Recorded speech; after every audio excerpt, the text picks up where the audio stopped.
നിന്റെ പൈസ മേടിക്കാൻ എനിക്കറിയാടാ. എന്താ പ്രശ്നം? എന്റെ ഒരു ആവശ്യത്തിന് വേണ്ടി ഇവന്റെ ഞാൻ ചിട്ടി പൈസ വെച്ചതാ. ഇപ്പൊ ഇവൻ പറയുന്നു മൊത്തം തന്നെന്ന്. പൈസയെല്ലാം വാങ്ങിച്ചുകൊണ്ട് കുടിച്ചപ്പോഴേ ഓർക്കണമായിരുന്നു. മൊത്തം പൈസ ഞാൻ തന്നതാ നിനക്ക്. തന്നെന്നാ? ഈ നാട്ടുകാർ മൊത്തം പറഞ്ഞ നിന്റെ ചിട്ടി വെക്കല്ലേ വെക്കല്ലേ. ഇങ്ങനെ വെട്ടിച്ചും തട്ടിച്ച് ഈ സ്വത്ത് മുതലും ഒക്കെ ഉണ്ടാക്കിയിട്ട് എന്തിനാണ്? ഇതൊക്കെ അനുഭവിക്കാൻ ഒരു കുഞ്ഞു പോലും ഇല്ലല്ലേടാ. അത്ര കഴിവില്ലാത്ത കഴിവട്ട നാറിയല്ലേടാ നീ.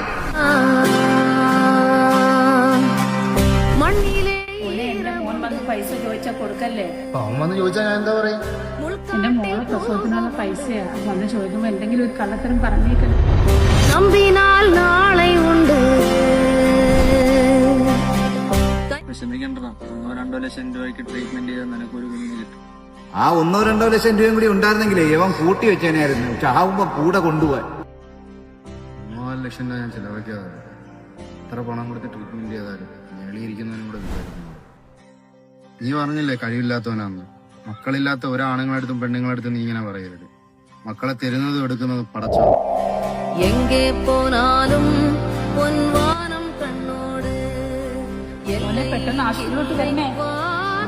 എന്ത് പറ്റി? മോള് മറിഞ്ഞു വീണു. വയറടിച്ച അപോഷം വേണമെന്നാ പറയുന്നത്. പെട്ടെന്ന് വരണേ. അബോഷനാ? മക്കളെ തരുന്നതും എടുക്കുന്നതും പടച്ചോ.